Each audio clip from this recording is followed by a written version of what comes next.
The Chinese Communist Party's efforts to conquer and transform nature have never stopped. Recently, many videos and articles have been circulating online, showing what appears to be a massive project to level the Loess Plateau and create 5 million acres of farmland. Reports suggest the project involves a budget of about 1 trillion yuan. One video shows countless bulldozers and excavators at work on the rugged, eroded landscape of the Loess Plateau. Machines rumble as steep slopes collapse and yellow dust fills the air. Just watching the video, you can almost imagine the earthy smell of the loosened soil. This is south of Lanzhou New District. Tens of thousands of acres of land have been completely leveled. Everywhere you look, it's flat. The only areas left untouched are parks and golf courses. All this work was just finished just this year. It's endless. Reports indicate that provinces like Gansu and Shanxi are rushing to implement similar land flattening projects. These initiatives are being described as projects that benefit future generations and are said to transform the Loess Plateau into a lush, fertile region. 这一次我们甘肃的黄土高原马上就要变成平原了。 The Loess Plateau in Gansu is about to become flatland. The authorities are pushing forward this land flattening project to create 5 million acres of farmland. For local residents, this is fantastic news. It won't just reduce soil erosion, but also increase farmers' income. Hopefully, this will end the hard, back-breaking lives of many rural residents.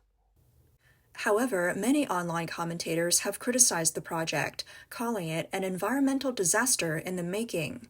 They argue that such large-scale disruption of the natural landscape will lead to ecological consequences. The Loess Plateau, one of China's 4 major plateaus, spans about 300,000 square kilometers across 7 provinces, including Gansu and Shanxi. Its thick loess deposits, often 50 to 80 meters deep, have been heavily eroded over the years due to deforestation, overgrazing, and land reclamation, creating the unique, rugged landscape seen today. The government's leveling of the plateau has sparked widespread debate online. Some wonder why resources are being spent to create new farmland when so much existing farmland in rural areas is being abandoned. One commenter explained, "Foreigners don't understand. China has a policy called the red line for arable land, which means the total amount of farmland can't decrease. So when farmland near cities is taken for construction, roads, or development, the government has to find an equal amount of land elsewhere to compensate. They turn barren hills into farmland to meet this quota and even offer subsidies. Whether or not the land can actually grow crops isn't the point." Amid growing public discussion, Chinese state media outlets have stepped in to deny the claims. An article from a major media outlet reported that several provinces, including Shanxi, Gansu, Shanxi, and Ningxia, have denied any plans for such a large-scale project. As for the video showing heavy machinery at work, no official explanation has been provided so far. Chinese state media reported that no major provinces involved in the Loess Plateau region have confirmed any such super project or plans to level the land on such a massive scale. Official experts claim that government policy focuses on improving the quality of farmland rather than blindly expanding its area. Transforming the Loess Plateau into 5 million acres of prime farmland is considered highly impractical in real-world application. However, comments on social media posts from outlets like Phoenix News, Observer, and Henan Business Daily have been restricted, raising questions. In China, all media and online content must adhere to the directives of the Chinese Communist Party's propaganda department. The fact that so many articles and videos on this topic are circulating suggests that they had prior approval from the authorities. Some speculate that the CCP first allowed these reports to gain attention, only to later issue denials, creating suspicion about their motives. Chinese commentator Zhou Peng'an commented on social media that the videos seem authentic, not AI-generated. He suggested the project may reflect a local leader's spur-of-the-moment decision to launch a massive but poorly conceived initiative. Zhou expressed concerns over the financial strain on local governments, questioning how such an expensive project could be funded. Seasoned financial expert Xu Zhen cautioned that farmland development must consider factors such as hydrology, geology, climate, and ecology. He compared the situation to the failures of the Great Leap Forward and the Three Gorges Dam, describing them as costly, damaging projects that harmed the nation and future generations. Xu also doubted the financial feasibility of such a project, pointing out that many local governments in China are already facing significant fiscal deficits, with some even struggling to pay salaries. He warned that such projects could result in unfinished white elephant endeavors. Political commentator Henry Lee offered another perspective, noting that large-scale infrastructure projects have been a consistent tool of the CCP to stimulate economic growth, especially in times of economic difficulty. He suggested that the widespread discussion of the Loess Plateau project might be a way for the government to gauge public reaction before officially launching it. China's economic situation remains dire, with weak domestic demand and persistent deflationary pressures. The Producer Price Index has been in negative territory for 8 consecutive quarters, currently at negative 2.5%, while the Consumer Price Index in November grew by only 0.2% year-on-year, marking its 4th consecutive month of declining growth. Falling prices have not necessarily boosted consumption, but have instead increased pressure on business profits, limiting capital investment and job creation. Externally, high tariffs and declining global demand have further strained China's manufacturing sector, which is now facing overcapacity issues and shrinking profits. Domestically, long-standing issues like real estate market collapses and mounting global government debt have led to widespread business closures and rising unemployment. Currently, China's economy is facing dual pressures from both international and domestic sources. Chinese products are being sanctioned for dumping cheaply on the global market, and exports are suffering from severe internal competition, leading to reduced profits and even losses. Domestically, long-standing issues such as the real estate sector and local government debt have erupted, causing an overall economic decline, with companies continuously shutting down and unemployment rapidly increasing. According to Henry Lee, in the current tense economic situation, expanding infrastructure investment to stimulate economic growth is one of the CCP's chosen measures. The plan to flatten and transform the Loess Plateau into farmland is being paired with the south-to-north water diversion West Route project. The south-to-north water diversion West Route project refers to the long-distance water diversion from the upper reaches of the Yangtze River, including the Yalong and Dadu rivers, to the upper reaches of the Yellow River in regions such as Qinghai, Gansu, and Shanxi. The project is designed to divert 17 billion cubic meters of water annually to replenish the Yellow River's water supply, address water shortages in northwestern China, and promote the development and management of the Yellow River. Official propaganda states that the south-to-north water diversion West Route project is not only very necessary, but also extremely urgent. People in the northwestern provinces and along the Yellow River eagerly anticipate the early implementation of this project. In April 2020, the Yellow River Conservancy Commission held a ceremony to launch a comprehensive survey for the project, underscoring its strategic importance for drought relief and regional development. If the south-to-north water diversion Westline project is implemented, the water flow from the upper reaches of the Yellow River will increase significantly, allowing the Yellow River's water to irrigate the Loess Plateau. This idea seems logical at first glance. Additionally, another trillion-yuan super project recently approved by the CCP indirectly supports the analysis of infrastructure investment. On December 25th, Xinhua News Agency reported that the Chinese government had approved the lower Yarlong-Sangpo River hydropower project. According to Xinhua, this project is expected to generate 300 billion kilowatt-hours of electricity annually, 3 times the designed capacity of the world's largest hydropower project, the Three Gorges Dam. The total investment in the project could exceed 1 trillion yuan. Over the past 2 decades, infrastructure investment has consistently accounted for about 11% of China's GDP. Through government investment to drive economic growth, the CCP has gained experience in the past. However, this has led to a large surplus of infrastructure, such as airports and railways, resulting in a significant waste of social resources, with only the surface-level economic data looking good. In 2008, former Premier Wen Jiabao introduced the so-called 4 trillion yuan investment plan. But its negative consequences were evident. One of these was the large-scale investments led by local governments, which included repeated investments Inefficient investments, ineffective investments, as well as rent-seeking behaviors and poorly constructed projects, severely wasting China's resources. In recent years, under President Xi Jinping's leadership, China's economy has worsened, and social tensions have intensified. To address this, President Xi has had to turn to his predecessor for advice. On September 30th, 2024, during the National Day reception at the Great Hall of the People, Xi Jinping sat with Wen Jiabao. The two were seen chatting and interacting closely.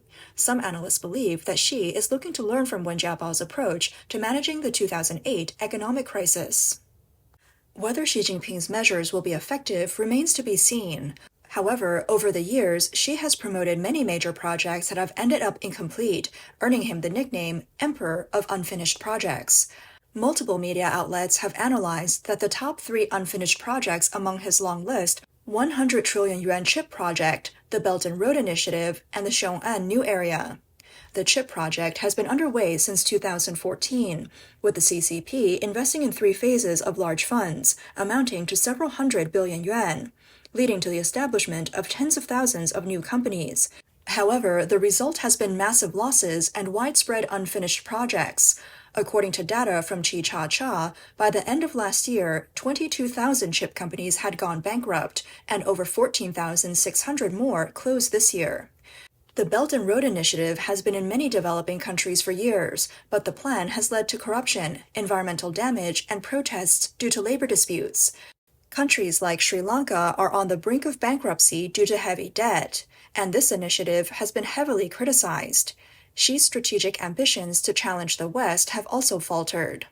The Xiong'an New Area was officially established on April 1, 2017, and it is now in its 7th year. Some netizens who have visited report that it remains a large empty city, like a place from the end of the world. Other unfinished projects include the Beijing Stock Exchange, the Asian Infrastructure Investment Bank, the Made in China 2025 Plan, the Thousand Talents Plan, real estate developments, poverty alleviation programs, supply-side reform, energy conservation, carbon reduction, and 21 free trade zones. The list continues to grow. Scholar Yuan Hongbing, who lives in Australia, has revealed that Beijing officials have given Xi Jinping the title of Emperor of Unfinished Projects. Whatever he touches, it ends up unfinished. Why? Because Xi's entire set of ideas is based on the ideological legacy of Mao Zedong during the Cultural Revolution. Mao's originalist ideology is a curse on his soul. Besides the political and economic ideology of the Cultural Revolution, he has nothing else. Similar to the leveling of the Loess Plateau, there are also projects like Rice on the Mountain and the Returning Forests to Farmlands initiative. German water resource expert Wang Weiluo pointed out that the Rice on the Mountain is a typical example of the extreme version of returning forests to farmland movement. Before this, the mountainous areas were forested, with slopes often exceeding 25 degrees. However, under pressure to protect the red line of arable land and achieve political results, local agricultural officials turned their attention to these sloped forest lands. This led to the rice-growing experiment initiated by Zhu Youyong, former president of Yunnan Agricultural University and an academician at the Chinese Academy of Engineering. In 2015, Zhu Youyong went to the Longshan County in Yunnan for poverty alleviation and began experimenting with growing rice on mountain slopes, which he claimed was in line with President Xi Jinping's directives.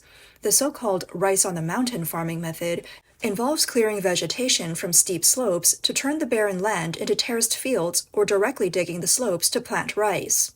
Wang Weiluo bluntly stated, "Academician Zhu, with his team, grew rice on the mountain that yielded 788 kilograms per half acre," which I don't doubt at all. In a small area, I believe you can grow 788 kilograms, but applying this method on a large scale across China is not feasible. Facing widespread skepticism, Zhu responded, "Seeing is believing."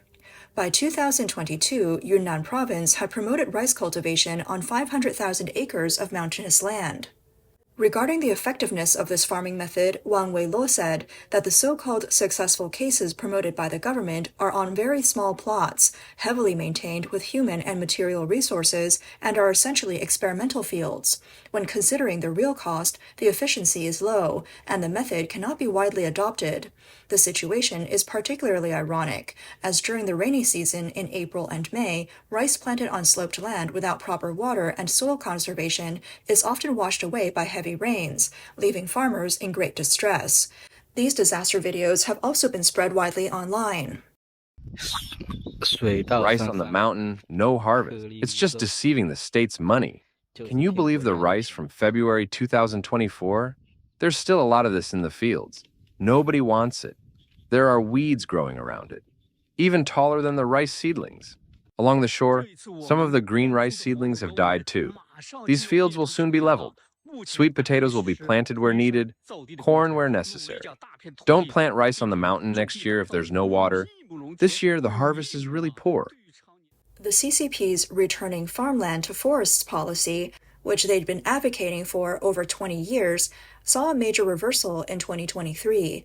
Local governments in provinces such as Henan and Sichuan began to vigorously promote the returning forest to farmland movement, which involves leveling forests and orchards to plant grain, even planting rice on dry mountain slopes in an effort to grow more food and ensure food security. Since mid-April 2023, Chinese netizens have shared photos showing forest land being converted to farmland, including reports that nearly 200 local civil servants in Henan led efforts to uproot entire forests and fill in surrounding water ponds and wetlands in order to level the land for grain cultivation.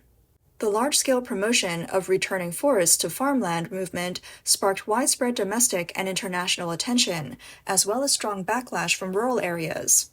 Later, the central government adjusted its stance. State media Xinhua published an article calling the concept of returning forests to farmland a pseudo-concept, stating that it was not a formally defined policy enacted through legal procedures. This marked a 180-degree reversal in policy.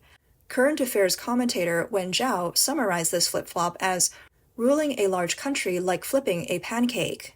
The implementation of these large projects, instead of helping pull China's economy out of its difficulties, would likely result in a massive waste of social resources and ecological damage, accelerating the CCP's decline.